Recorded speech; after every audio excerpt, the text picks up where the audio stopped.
राधे कृष्णा। जय बोलो राधा रानी की जय। जय बोलो श्री कृष्ण कन्हैया लाल की जय। जय बोलो वृंदावन धाम की जय। जय बोलो यमुना मैया की जय। जय बोलो गोवर्धन गिरिराज की जय। மகோன்னதமான பிருந்தாவனம். பழங்கதைகள் பேசுவோம் நாம் எல்லாருமே. ஆனா நிறைய பழங்கதைகள் நம்மை பற்றியதாக இருக்கும், இல்லாட்டி நம்முடைய முன்னோர்களை பற்றியதாக இருக்கும், கூட இருக்கிறவர்களை பற்றியதாக இருக்கும். அதுல சில பல பழங்கதைகள் நமக்கு ஒரு உற்சாகம் தரும், உத்வேகம் தரும், தைரியம் தரும், நம்பிக்கை தரும். இப்போ உதாரணத்துக்கு இந்த காலத்தில் எல்லாரும் ஒரு குழந்தை, 2 குழந்தை இவ்வளோதான் பெற்றுக்கிறோம். அதை வளர்க்கும்போது நிறைய சவால்களை சமாளிக்கணும். அப்போலாம் அப்படியே சில யங்ஸ்டர்ஸ்லாம் அப்படி டல்லாகும்போது நான் சொன்னேன், அந்த காலத்தில் 10-12 குழந்தைகள்லாம் பெற்றிருக்கா, அழகாக வளர்த்திருக்கார்கள். ஆனால் இதில் பயப்படுறதுக்கு ஒன்றும் இல்லை, வருத்தப்படுறதுக்கு ஒன்றும் இல்லை, ஈஸியாக ஜாலியாக ஆனந்தமாக ரிலாக்ஸாக வளர்த்துன்னு வாங்க அப்படின்னு சொல்லுவேன். உடனே அதுக்கு ஒரு மனோதைரியம் வர்றது. உடனே நீங்கள் கேட்கலாம், அந்த காலத்தில் செலவுகள் குறைவு, இந்த காலத்தில் செலவுகள் ஜாஸ்தி, எது எப்படி இருந்தாலும் ஹேண்டில் பண்ணுறவா தானே. நாம் ஹேண்டில் பண்ணுறது நம்ம கிட்ட தானே இருக்கு இல்லையா? அதனால சொல்கிறேன். சில சந்தர்ப்பங்களில் யாருக்காவது ஆக்சிடெண்ட் ஆகிருக்கும். அப்போல்லாம் நான் சொல்லுவேன், அதெல்லாம் எனக்கு ஆக்சிடெண்ட்லாம் ஆகிருக்கு, ஒன்று கவலைப்படாதீங்க, குருஜி மாத்திரம் ஆக்சிடெண்ட் ஆகிருக்கு அப்படின்னு சொல்லி நான் சொல்லுவேன். அது ஒரு அவளுக்கு ஒரு தைரியத்தை கொடுக்கும். சில சந்தர்ப்பங்களில் நம்ம ஜாலியாக பேசுவோம், அது சமாதானத்தை கொடுக்கும். இப்பயே நம்ம ராமாயணம், பாகவதம் போன்ற விஷயங்கள்லாம் திரும்ப திரும்ப பேசிக்கொண்டிருக்கோம்.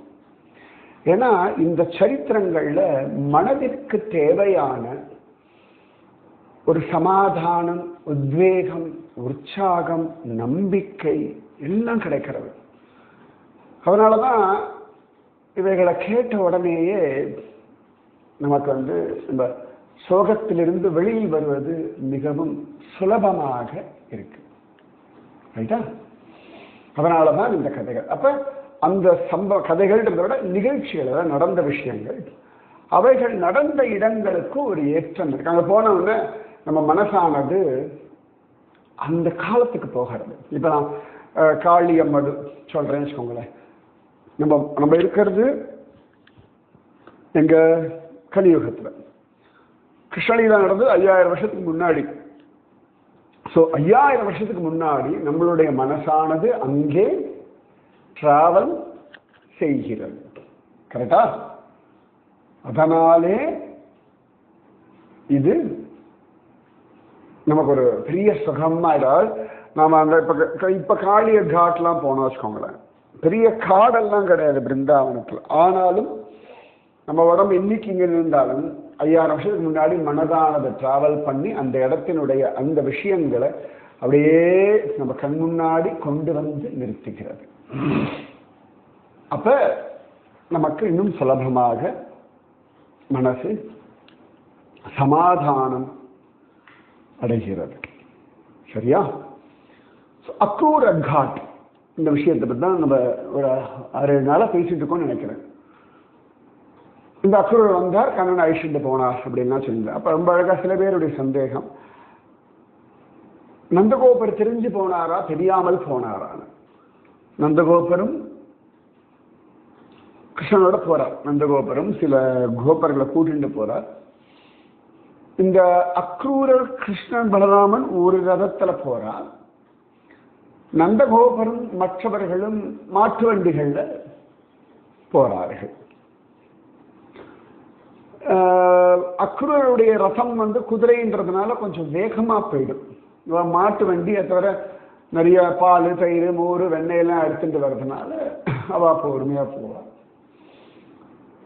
ராஜ விருந்தினர்களாக முக்கியமா கண்ணனையும் பலராமனையும் கூப்பிட்டுருக்கா. ஸோ அவன் முன்னாடி போறான். நந்தகோபருக்கு கம்சனாலே அனுப்பப்பட்ட ராட்சசர்கள் தான் பலவித இடைஞ்சல்களை செய்தார்கள் அப்படின்னு தெரியும். முக்கியமா இவர் மனசுல பெருசா பாதிக்கலை. இதுன்னு கேட்ட கண்ணன் நல்லா இருக்கான் இல்லையா? ஒண்ணு கண்ணன் என்ன பண்றான் அப்படின்னா, நந்தகோபர், யசோதா எல்லாருடைய மனசுலையுமே ஒரு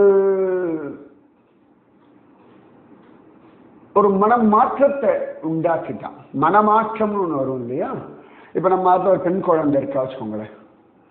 இப்போ அவளை கல்யாணம் பண்ணி கொடுக்குறோம் அப்படின்னா, கல்யாணத்துக்கு பார்த்தாச்சு, பொண்ணு பார்த்தாச்சு, நிச்சயதார்த்தம் பண்ணியாச்சு, கல்யாண நாள் குறிச்சாச்சு, கல்யாணம் எல்லாம் மென்டலி நம்ம எல்லாம் ப்ரிப்பேர் ஆகிட்டே இருப்போம். நமக்கு தெரியாமலேயே அந்த குழந்தை இன்னொரு ஆத்துக்கு போற ஆள் அப்படின்னு சொல்லி. இப்போ ஆண் குழந்தைகளாகவே இருக்கட்டுமே, அந்த குழந்தை வெளிநாட்டுக்கு படிக்க போறா, அந்த வெளிநாட்டுக்கு வேலைக்கு போறா அப்படின்னா மென்டலி நம்மளை ப்ரிப்பேர் பண்ணிடுவோம். ரைட்? ரிட்டையர் ஆக போறோம் அப்படின்னா மென்டலி ப்ரிப்பேர் ஆகிடுவோம்.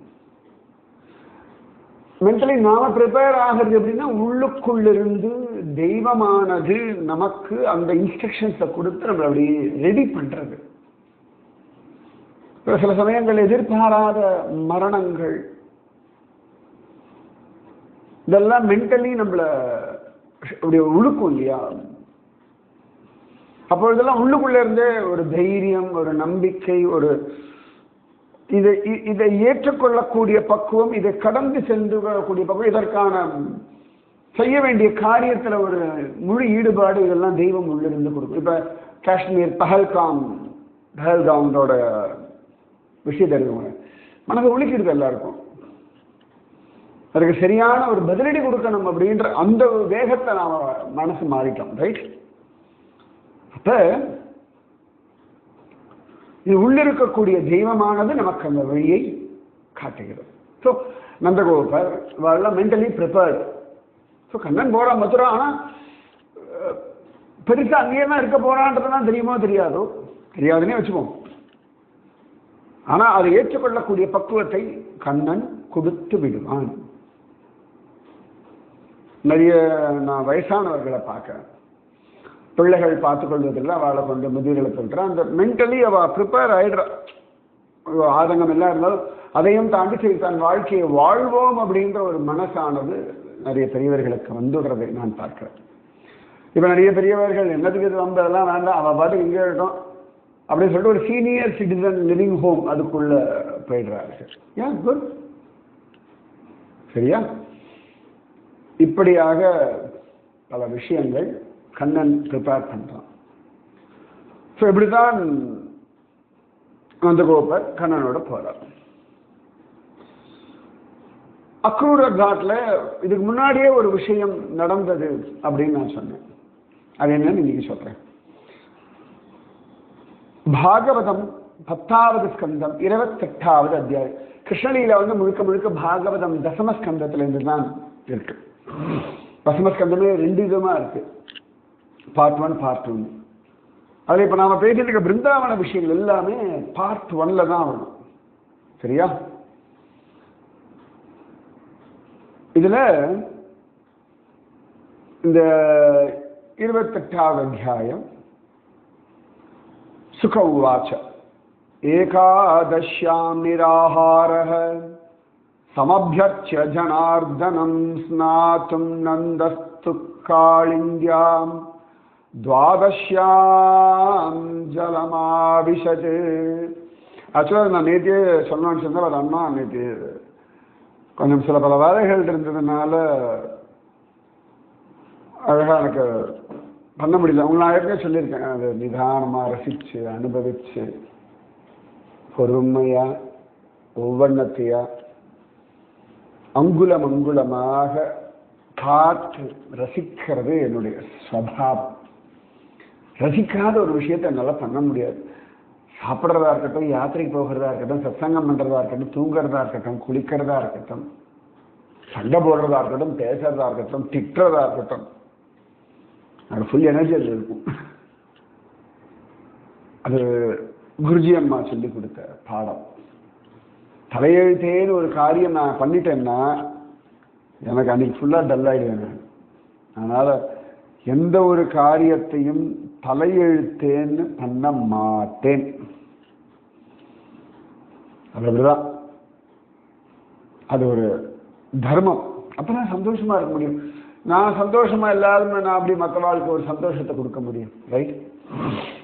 இது என் தர்மம். இப்ப நான் சந்தோஷமா அனுபவிச்சு விஷயத்தை சொல்லும்போது அவங்களுக்கு அந்த சந்தோஷம் கிடைக்கும். இது என்ன விஷயம்னா, ஒரு ஏகாதசி. இந்த ஏகாதசியில நந்தகோபர் உபவாசம் இருக்கா. கிருஷ்ணன் கூடவே இருக்க உபவாசம் இருக்க. உபவாசம் நல்லது. நீங்க கொஞ்சம் கொஞ்சமா ட்ரை பண்ணலாம். முதல்ல ஒருவேளை ஆகாரம் கட் பண்ணலாம். இதுக்கப்புறமா முக்கியமா அரிசி சாப்பிட்றத குறைச்சிக்கலாம். எல்லாமே ட்ரை பண்ணுங்க. அப்புறம் கொஞ்சம் கொஞ்சமா நிர்ஜலமா இருக்கலாம். இல்லாட்டி பகல் பொழுது மட்டும் சாப்பிடாம சாயங்காலம் சாப்பிடலாம். கொஞ்சம் அப்படி இப்படி பண்ணி அப்புறமா பழகிட்டேன்னா அதுக்கப்புறம் உங்களுக்கு சாதாரணமா வரும். ஏன்னா ஏகாசி விரதம் டயர்டாயிடுன்னு சொல்லக்கூடாது. ஏகாசி விரதம் இருந்தாலும் வெளியில போகணும், வேலையை பார்க்கணும், எல்லாத்தையும் பார்க்கணும். நம்ம ஏகாசி விரதம் இருக்கேன்றது எல்லாத்தையும் சொல்ல வேண்டிய அவசியம் கிடையாது. நீங்க பண்ணா ரொம்ப நல்லது. உடலை ஒரு கிளீனிங் ப்ராசஸ். அது ரொம்ப நல்லது. இதுக்கு காரணம் இல்லாமல் நம்ம பெரியவா சொல்லலை. புரியுறதா? அப்ப ஏகாதசி நந்தகோபர் விரதம் இருந்தா துவாதசிக்கு யமுனையில இறங்கிட்டார் குளிக்கிறதுக்காக. தம் கிரஹீத்வான். அப்ப தம் கிரஹீத்வா யாரு அப்படின்னா பிருத்யஹ தம் கிரஹீத்வான் யத் பிருத்யோ வருணஸ்ய ஆசுரோ அந்திகம் அவஜ்ஞாயாசுரிம் வேலாம் பிரவிஷ்டமுதகம் நிஷி. நந்தகோபர் விடியற் காலம்ன்ற நினைச்சிட்டு ராத்திரியில அந்த அசுர வேளைன்னு சொல்லுவோம், அந்த வேளையில இறங்கிட்டாராம். அதாவது நதிகள் நீர்நிலைகள் எல்லாம் ஒரு காலகட்டத்துக்கு அப்புறம் இறங்கக்கூடாதுன்னு சாஸ்திரம். அடுத்த ராத்திரி எல்லாம் போய் நதியில் இறங்கி குளிக்க மாட்டார்கள். முக்கியமான என்ன காரணம்னா, அந்த நதியில் இருக்கக்கூடிய ஜந்துக்கள் இதெல்லாம் கொஞ்சம் செட்டில் ஆகிருக்கும் இல்லையா, அதுங்களை டிஸ்டர்ப் பண்ணக்கூடாது. ஒன்று. ரெண்டாவது, அந்த நதியில் இறங்கும்போது ஒருவேளை இங்கே கால் வழிக்கு எடுத்து கொஞ்சம் மாட்டிட்டோம்னாலும் நம்ம கத்தினாலும் காப்பாற்றுறதுக்கு ஆட்கள் வர்றது கஷ்டமா போயிடும். இருட்டாக இருக்கும். அப்ப காப்பாற்றுவதும் கடினமான காரியமாக ஆயிடும். அர்த்தராத்திரி யாரும் குளத்துக்கு வரமாட்டார், குளத்துக்கோ நதிக்கோ. அதனாலதான் விடியற காலையில அப்படின்னு சொல்லுவோம். ஒண்ணு. அதனாலதான் நாங்கள்லாம் யாத்திரை போகும்பொழுது கூடுமான வரைக்கும் விடிஞ்சதுக்கு அப்புறமா தான் நான் ஸ்நானத்துக்கு அழிச்சுட்டு போவேன். ஏன்னா அப்பதான் நமக்கு தெரியாது இல்லையா அந்த இடங்கள்லாம். ஒண்ணு. அது எப்பொழுதுமே சொல்லுவார்கள், மக்கள் புழங்கும் பகுதியில் நீர் ஆடணும். இல்லாட்டி அதுக்கு பக்கத்துல நியர்பைல ஓடக்காரங்கிட்ட கேட்கணும். அந்த ஊர்ல ஓடக்காரர் இருப்பா இல்லையா, அவர்கிட்ட கேட்டா படித்துறைக்கு இன்னொரு பக்கம் போகலாம். அந்த ஓடக்காரனுக்கு தெரியும் இங்க ஆழம் இருக்குமா, இல்லாட்டி கல்லு இல்லாட்டி முள்ளு அப்படிலாம் இருக்குமா. சில இடங்கள்ல கண்ணாடி எல்லாம் போட்டு வச்சுருவாங்க நம்ம ஜனங்க. சிலர்லாம் புதை சேரு மாதிரி இருக்கும். இப்போ அப்படி கேட்டு குளிப்போம். இந்த வாட்டி கூட நாங்கள் பண்டரப்பூர் போகும்பொழுது இஸ்கான் படித்துறை, பண்டரப்பூருக்கு அந்த பக்கம் படித்துறை, எதிர்பக்க படித்துறையில போய் குளிச்சுட்டு வந்தோம். ஸோ அதனால ராத்திரியில இறங்கக்கூடாது. நந்தகோபர் ராத்திரியில இறங்கிட்டார். சரியா? நீங்க துவாதசி தான் நினைக்கிறேன் நான். ராத்திரியில இறங்கிட்டார் நந்தகோபர். அப்ப என்ன ஆச்சு, அவர் வர்ணனுடைய ஆட்கள் அழைச்சிட்டு போய் வர்ணன் கிட்ட கொண்டு போய் சேர்த்துட்டார்கள். சுக்ருஷுஸ்தமஹ அபஷ்யந்தஹ கிருஷ்ண ராமேதி கோபகாகா பகவான் தது உபஸ்ருத்ய பிதரம் வருணாஹிதம் ததந்திகம் கதோ ராஜன் ஸ்வானாம் அபயதோ விபு.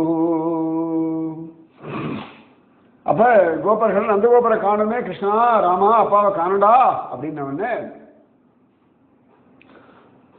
பகவான் வந்து அழகா ஓகே அவன் புரிஞ்சு கொடுத்து உடனே வர்ணலோகன் கொண்டு போயிட்டு வருணன் கிட்ட கண்ணன் கிளம்பி போயிட்டான். பிராப்தம் வீக்ஷ்ய ரிஷிகேஷம் லோகபால சபர்யயா மஹத்யா பூஜயித்வாக தத்தர்ஷன மகோத்சவः. அழகா கிருஷ்ணன் வந்திருக்கிறத பார்த்த உடனே வருணனுக்கு அவ்வளவு சந்தோஷம். நிறைய பூஜா பூக்கள் ஆரத்தி எல்லாம் கொண்டு வந்து கிருஷ்ணனை பூஜை பண்ணி அழகா ஸ்தோத்திரம் பண்ணான். ஏன்னா இந்த வருணன் வந்து ஒரு வருத்தப்பட்டுட்டான். என்னடான்னா கிருஷ்ணனுக்கு பிடிச்ச பிருந்தாவனத்து மேல இந்த இதுலெல்லாம் வந்து மழை பொழிந்து அப்படி அநியாயம் பண்ணிட்டோமே அப்படின்னு சொல்லி அவனுக்கு ஒரு வருத்தம் இருந்தது. அப்ப இப்போ ஒரு பாக்கியம் ஆயிடுத்து.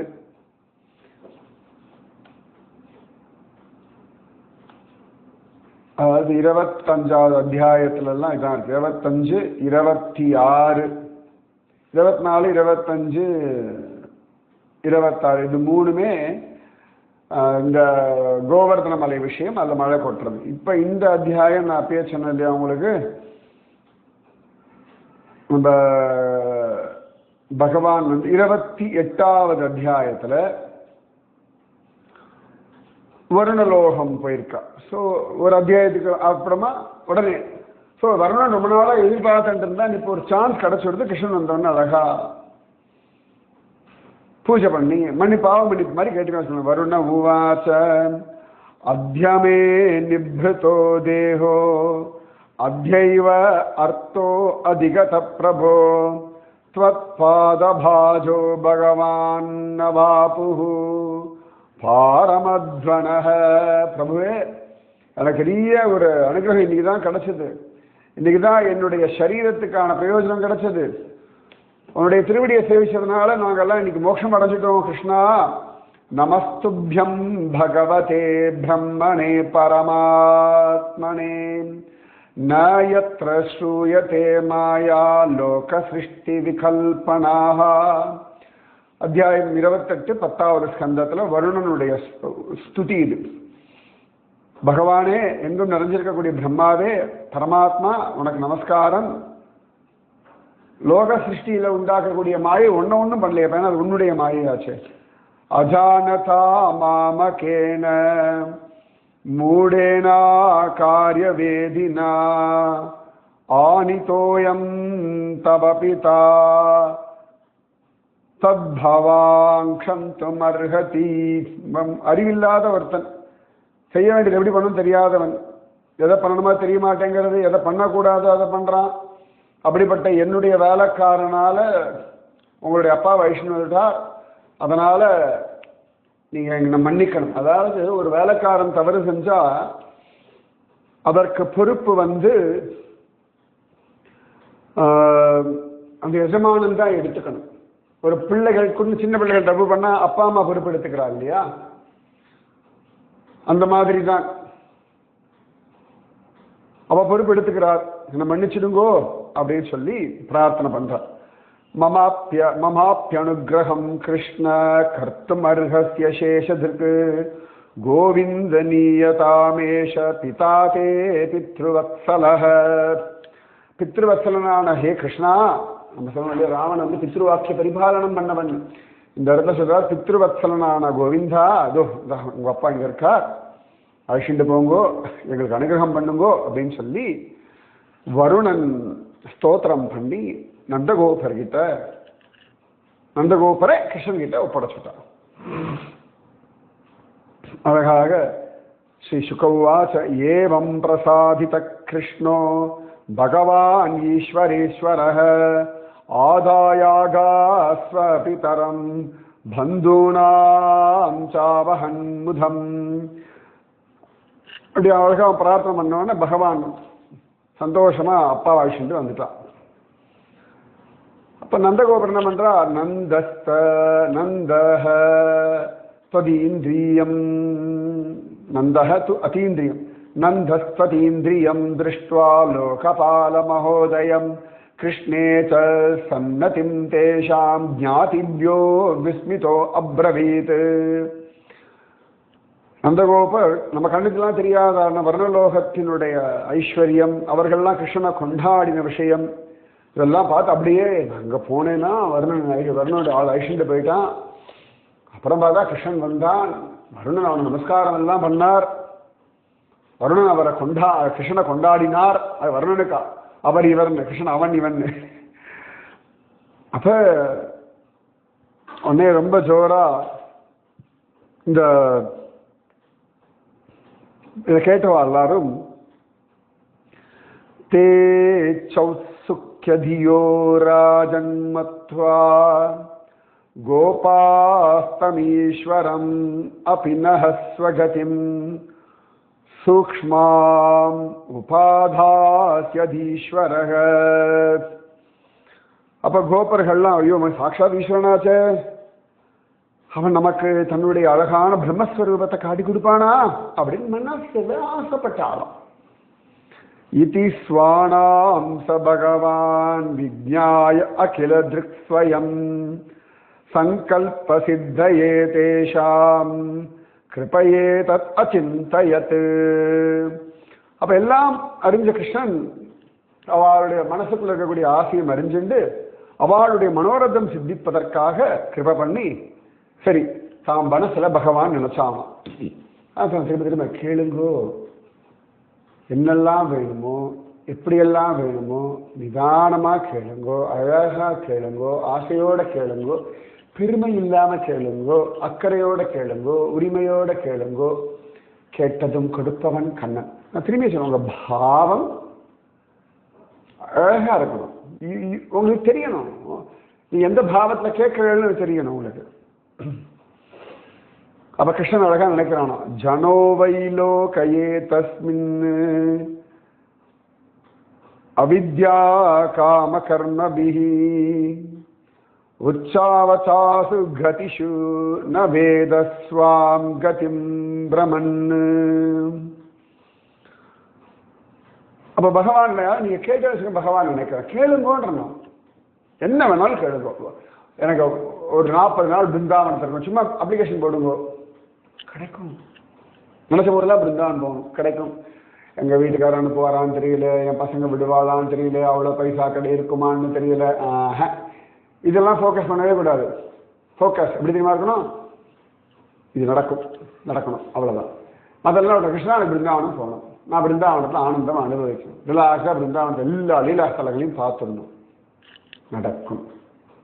கார்கில் யுத்தத்தில் இந்தியா ஜெயிக்கணும்னு நினைச்சோம் இல்லையா, நினைங்கோ நடக்கும். அதே மாதிரிதான் சரியா. இப்போ பகவான் நினைக்கிறான் மனுஷன் அஜ்ஞானம் ஆசை கர்ம அதோட ஓடிட்டே இருக்கா. தேவயோனி மனுஷயோ தேவனா மனுஷனா மிருகமா சொண்டு கொண்டே இருக்கா. தன்னுடைய ஸ்வரூபத்தை அடைய புரிஞ்சுக்க மாட்டேங்கிறா. அப்ப அதெல்லாம் அப்படியே சுத்திட்டே இருக்கா பாவம் அப்படின்னு கிருஷ்ணன் நினைக்கணும்.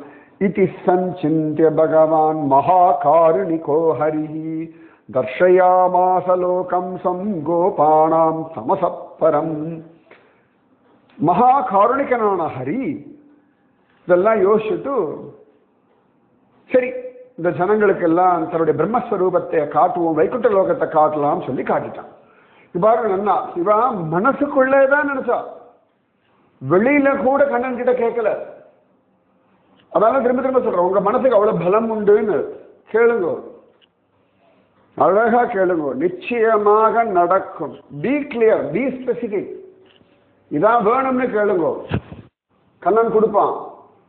நிறுத்தி நிதானமா பார்த்து பார்த்து ரசிச்சு ரசிச்சு அழகா ஒவ்வொன்றத்தையும் நீங்க அனுபவிக்க அனுபவிக்க அனுபவிக்க கண்ணன் அப்படியே ரசிக்கிறான். அது உங்களுடைய அனுபவம் தான் அவனுடைய ஆனந்தமே.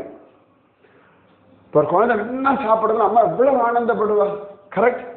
ஸோ அந்த அந்த அனுபவத்தின் உச்சிக்கு நீங்க போகணும். அதுக்காக கண்ணன் எந்த எல்லைக்கு வேணாலும் வருவான். நீங்க கேட்கணும், கொடுப்பான். கேட்கறது தப்பு கிடையாது. கண்ணனுக்கு எல்லாம் தெரியும், என்ன தெரியாது, கேட்கறது ஒரு சுகம் தானே, நம்ம கண்ணன் தானே, கேட்போமே. சரியா, பயப்படாம கேளுங்க. மற்ற பயமுறுத்தல, பாவம் அழகா ஆசையோட கிருஷ்ண குழந்தையா கிருஷ்ண தாசியா கிருஷ்ண தாசரா இருந்து கேளுங்க. பகவான் அப்படி நினைச்சானா நினைச்சுட்டு வைகுண்டத்தை காட்டி கொடுத்துட்டான்.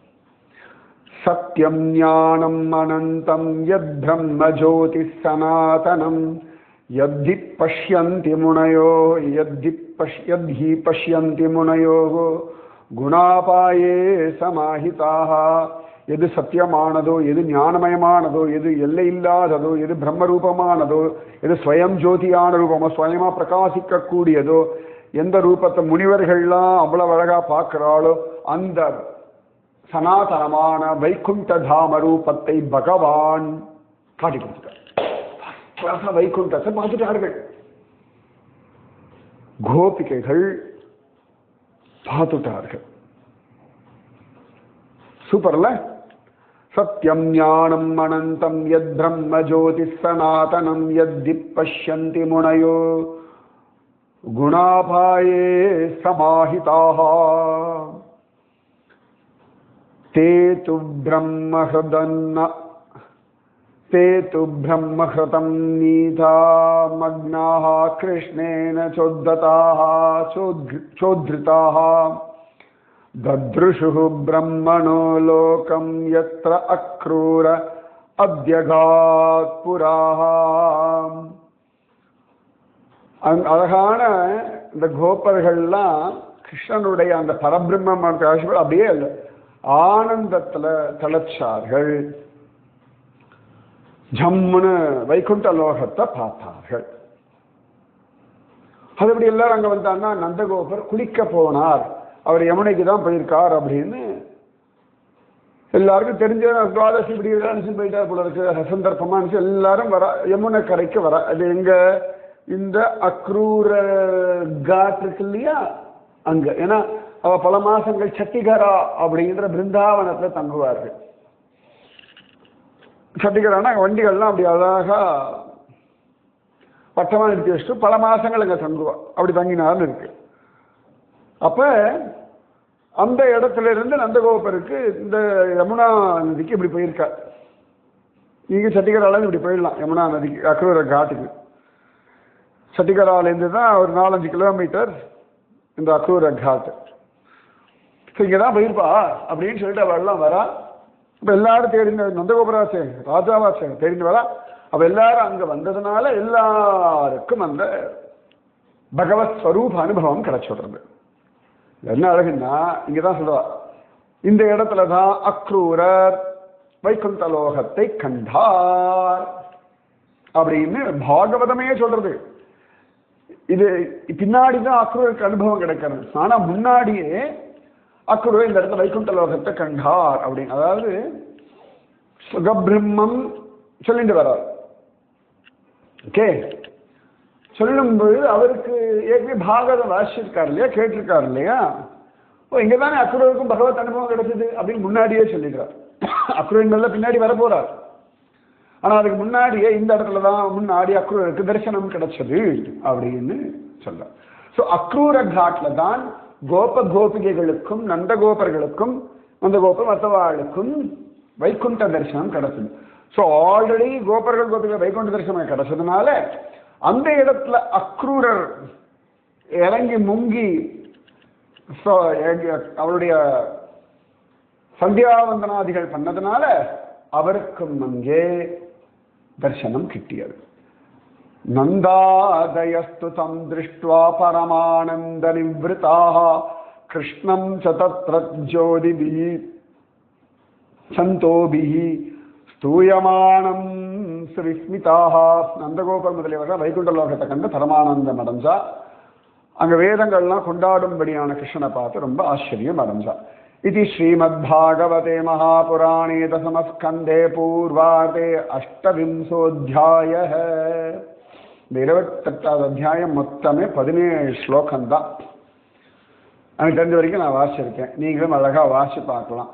ஸோ இதே இடத்துல தான் அக்ரூருக்கும் பகவத் அனுபவம் கிடைச்சது அப்படின்னு ஸ்ரீமத் பாகவதமே சொல்றது. அக்ரூர காட். ஓகேவா? ராதே கிருஷ்ணா. जय बोलो राधा रानी की जय, जय बोलो श्री कृष्ण कन्हैया लाल की जय, जय बोलो वृंदावन धाम की जय. जय बोलो गोवर्धन गिरिराज की जय, जय बोलो यमुना मैया की जय, जय बोलो आज की आशीर्वाद की जय, जय जय जय जय. நடுவில் ஒரு நாள் 2 நாள் முடி மிஸ் ஆயிடுச்சு. அது என்னமோ தெரியல, இன்னைக்கு அழகா இன்னைக்கு துவாதசி. எனக்கு தெரிஞ்சு இன்னைக்கு தான் ஏகாதசி. ஸோ எனக்கு அப்படி ஒரு பாக்கியம். இன்னைக்கு தான் துவாதசி நினைக்கிறேன். அதாவது 25ஆம் தேதி வெள்ளிக்கிழமை. ஓகேவா? நடுவில் ஒரு நாள் 2 நாள் இப்படி மிஸ் ஆயிடுச்சு சத்சங்கம். எனிவே மேக்கப் பண்ணுவோம். ரைட்டா? ராதே கிருஷ்ணா.